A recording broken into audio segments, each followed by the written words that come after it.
So today I wanted to talk about Hill and Ponton's VA disability calculator and kind of walk you through an example of how I use this. I use this every day, multiple times a day. It really helps to simplify VA math. It applies all the funky little calculations that they do.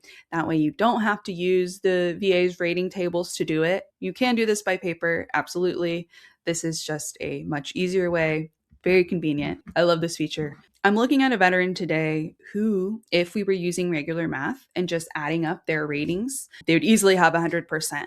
But because VA math comes into play, things aren't so simple. So I want to walk you through step by step how I use this. So in this case, even though I can't show you the rating sheet due to private information, I'll just walk you through the different disabilities here. So this veteran has a 50% rating for depression. I'm going to go ahead and click that one.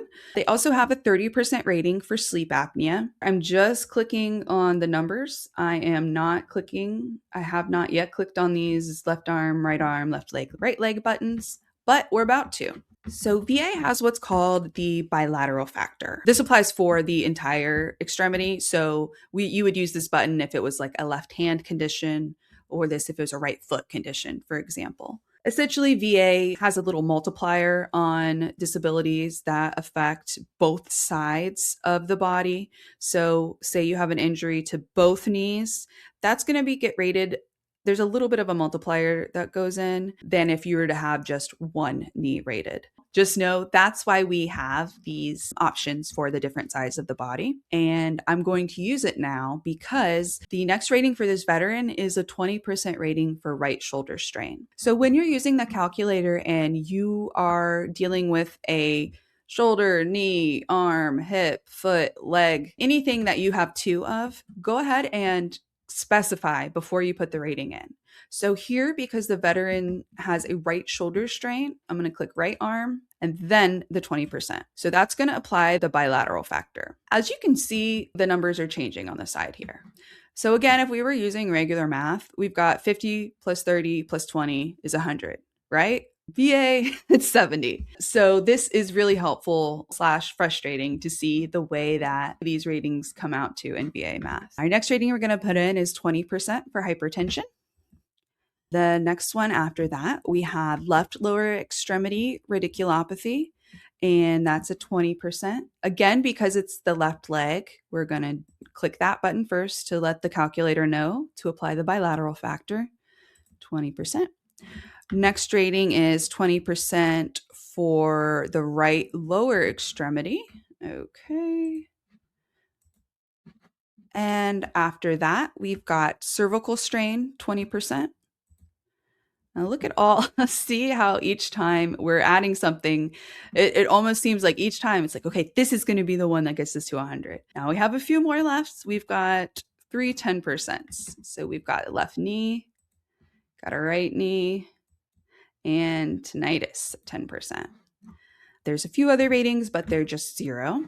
So they're not going to factor into the calculator. As you can see, even with all of these ratings, this veteran still only has a 90% rating. When the VA gets to their percentage, it is not usually a round number. It's usually something like 93%, 92.5%, 55%, whatever the case may be. As you know, the VA ratings are in multiples of 10. But oftentimes, you're going to have your calculated rating, which is like your specific one. The VA is going to round that down if it's 4 or below. So at 94, 93, 92, those are going to come out to 90. But once you're at, say for this veteran, once they're at 95%, it rounds up to 100. So VA rounds down from 4 and they round up from 5. This is also why sometimes you might have a disability rating that's pretty significant. And you're like, okay, this is going to be the one. This is going to get me to, the next percentage up.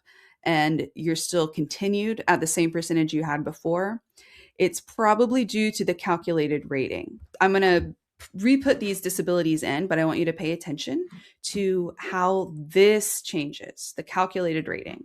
Okay, so I'm going to take out this veteran's tinnitus. This is the last one we put in. I'm going to take out this veteran's legs. Okay, so see here, without considering those 3 10% ratings, the veteran's calculated rating is 89%. And because the VA rounds up, they're at 90. That is why, even though you can see this here, look, their calculated rating will go up. And we'll do our left leg, our right leg, and our 10%. Their calculated rating did go up. It went up 4 percentage points from 89 to 93. But because of the VA's rounding, whereas the rounding benefited them when they were at 89, it bumped them up to 90. When they're at 93, it rounds down to 90 rather than up to 100. Also, this is kind of nice. You also get to see what the monthly disability payment is, the equivalent is for each rating as you're doing this. This also helps me know what conditions, as a lawyer, what conditions to focus on. So say we wanted to get this veteran up to 100%. This kind of lets you play around and you can see what conditions should we focus on? What is really causing the impairment with this veteran's employment? Now, again, you just play around here. Look, a 30% rating would pop up to 100. Would another 10? No. 2 10s? Yes. So you can just kind of play around with it like that. However, you can do this. Again, it's speculative. You can put in any numbers that you want. It can be helpful if you're looking to see, say, okay, well, what level am I going to qualify for if this sleep apnea claim that I have gets granted? You can use this calculator to add in to your existing disabilities. Hey, Nate here, Hill and Ponton's video guy. The video you just watched is expanded on further in this one right here. Learn something more, increase your rating. As Matt always says, knowledge is power. So go ahead,